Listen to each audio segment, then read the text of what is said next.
అప్పుల విషయంలో గత కేసీఆర్ ప్రభుత్వంపై ప్రస్తుత కాంగ్రెస్ ప్రభుత్వం బురద జల్లే ప్రయత్నం చేస్తుందని మాజీ మంత్రి బీఆర్ఎస్ ఎమ్మెల్యే హరీష్ రావు మండిపడ్డారు. అసెంబ్లీలో రాష్ట్ర బడ్జెట్పై చర్చ సందర్భంగా హరీష్ రావు నిప్పులు చెరిగారు. కాంగ్రెస్ నేతలు పదే పదే కేసీఆర్ హయాంలో 7 లక్షల కోట్ల అప్పులు అయ్యాయని వాస్తవాలు చెబుతున్నారని మండిపడ్డారు.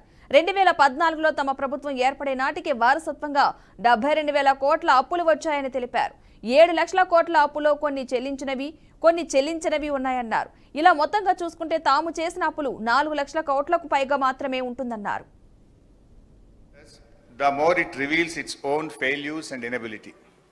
ఏ ప్రభుత్వమైనా ఇతరులను ఎక్కువగా నిందిస్తుందో ఆ ప్రభుత్వం తన అసమర్థతను వైఫల్యాలను బయటపెట్టుకుంటుంది. కాంగ్రెస్ ప్రభుత్వం ప్రవేశపెట్టిన బడ్జెట్ గురించి వ్యాఖ్యానించడానికి ఈ మాటలు సరిగ్గా సరిపోతాయి. బడ్జెట్ ప్రసంగం అంతా బీఆర్ఎస్ను తిట్టిపోయడం కోసం తయారు చేసినట్లుంది. ఒక రాజకీయ కరపత్రం లాగా ఉంది. బడ్జెట్ ప్రసంగానికి ఉండాల్సిన గంభీరత కానీ దార్శనికత కానీ ఏమాత్రం కనబడలేదు అధ్యక్ష. నేను సూటిగా ఒక మాట అడుగుతా ఉన్నా అధ్యక్ష, ఎన్ని రోజులు మా పేరు చెప్పి బతుకుతారు? మీరు చేసిందేందో చెయ్యబోయేదేందో గది చెప్పుంది. 8 నెలలు గడుస్తున్నాయి అధ్యక్ష. మన రాష్ట్రంలో దిశ లేని పాలన నడుస్తుంది. ఈ రోజు వరకు ఒక్క పాలసీని సమగ్రంగా రూపొందించలేదు, ప్రజలకు వెల్లడించలేదు. ఎంతసేపు ఉత్త రాజకీయ వృధా, కాయగొరుకుడు మాటలు, విజన్ లేదు, విషయం లేదు. ఇప్పటి వరకు సాధించిన ఒక విజయం లేదు. ఆర్థిక మంత్రి గారు స్వీపింగ్ కామెంట్స్ చేయడంలో సిద్ధహస్తులని ఈ బడ్జెట్ నిరూపించింది. ఒకవైపు బీఆర్ఎస్ ప్రభుత్వం గత 10 ఏళ్లలో అన్ని రంగాల్లో పూర్తిగా వైఫల్యం చెందిందని రాశారు. మరొక వైపు ఇదే బడ్జెట్లో రాష్ట్ర తలసరి ఆదాయం 3,47,229 రూపాయలని పేర్కొన్నారు. ఇంత సెల్ఫ్ కాంట్రడిక్షనా అధ్యక్ష? ఇంత కన్ఫ్యూజనా అధ్యక్ష? ఇంత కుట్రనా అని నేను అడుగుతా ఉన్నా.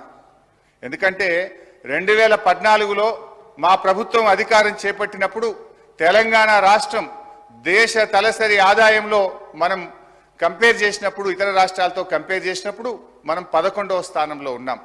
కానీ మా 10 ఏళ్ల పాలన ఫలితం ఈరోజు గోవా, సిక్కిం లాంటి చిన్న రాష్ట్రాలు మినహాయిస్తే తలసరి ఆదాయంలో తెలంగాణ రాష్ట్రం దేశంలోనే నంబర్ 1గా నిలపడం జరిగింది.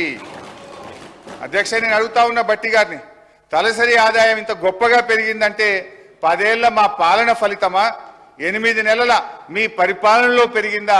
దయచేసి చెప్పాలని చెప్పి నేను కోరుతా ఉన్నా. ఒకసారి గుండె మీద చేసుకొని చెప్పండి, ఎవరి పరిపాలనలో ఈరోజు దేశంలో తలసరి ఆదాయంలో ఈ రాష్ట్రం మొదటి స్థానంలో నిలబడ్డది? అధ్యక్ష, 4.5 లక్షలు లేని జిఎస్డిపిని 14.5 లక్షల పైకి తీసుకుపోయింది మా బీఆర్ఎస్ పాలననా, మీ 8 నెలల కాంగ్రెస్ పాలననా అని నేను అడుగుతా ఉన్నాను అధ్యక్ష. 2014లో దేశ జీడిపికి తెలంగాణ కాంట్రిబ్యూషన్ 4.1% అయితే ఈ రోజు అది 5% పెరిగిందంటే ఇది 10 ఏళ్ల మా శ్రమ ఫలితమా, 8 నెలల మీ డ్రామా ఫలితమా అని నేను అడుగుతా ఉన్నాను అధ్యక్ష. అధ్యక్ష, 2013-14లో 1,07,00,000 ఉన్న పంటల ఉత్పత్తిని 4 కోట్ల టన్నులకు తీసుకుపోయింది మా పరిపాలన ఫలితమా, మీ 8 నెలల పాలననా అని నేను అడుగుతా ఉన్నాను అధ్యక్ష. మేం వ్యవసాయానికి ఏం చెయ్యకుండానే 4 రెట్లు ఎక్కువ పంట పండిందా? తెలంగాణ రాష్ట్రం వచ్చినాడు కరెంటు పరిస్థితి ఏంది? ఆనాడు ఏం పరిస్థితి? అడ్డు అదుపు లేని కరెంటు కోతలు, పారిశ్రామికవేత్తలు ఇందిరా పార్క్ దగ్గర ధర్నాలు, వ్యవసాయానికి అర్ధరాత్రి కరెంట్లు, గృహ అవసరాలకు పట్టబగలు కరెంటు కోతలు. కానీ 6 నెలల్లోనే పరిస్థితి చక్కదిద్ది వ్యవసాయానికి చాలినంత కరెంట్ ఇచ్చాం. 2 ఏళ్ల వ్యవధిలో అన్ని రంగాలకు నాణ్యమైన 24 గంటల కరెంట్ ఇచ్చిన ప్రభుత్వం మా ప్రభుత్వం కాదా అధ్యక్ష? ఇవన్నీ చూస్తుంటే ఈ చెయ్యి పార్టీ వాళ్ళు కూడా చెవులలో పుష్పగుచ్చాలు పెడతారని భట్టి గారి ప్రసంగం విన్నాక అర్థమైతా ఉంది అధ్యక్ష. Government blames others. గత కాంగ్రెస్ పరిపాలనలో వృద్ధులకు ఇచ్చిన పెన్షన్ 200 రూపాయలు, మేము అధికారంలో వచ్చిన వెంటనే 1000 రూపాయలు చేశాం. రెండోసారి అధికారంలో రాగానే 2000 చేశాం.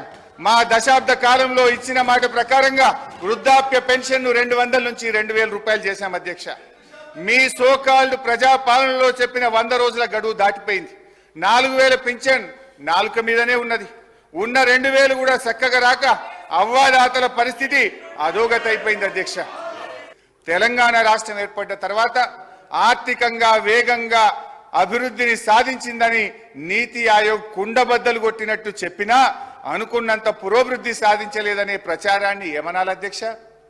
వీళ్ళ ముందు గోబల్స్ కూడా పనికిరారు. ఇది గోబల్స్ ప్రచారం కాకపోతే ఏంది అధ్యక్ష? ఆర్థిక మంత్రి గారు వాక్కునిచ్చిన పురోగతి లేని దశాబ్ద కాలములో మన కేంద్ర ప్రభుత్వం ఇచ్చిన అవార్డులు తెలంగాణ పల్లెలకు టాప్ 20లో 19 అవార్డులు తెలంగాణ రాష్ట్రానికే వచ్చినాయి అధ్యక్ష. ఈ ప్రభుత్వం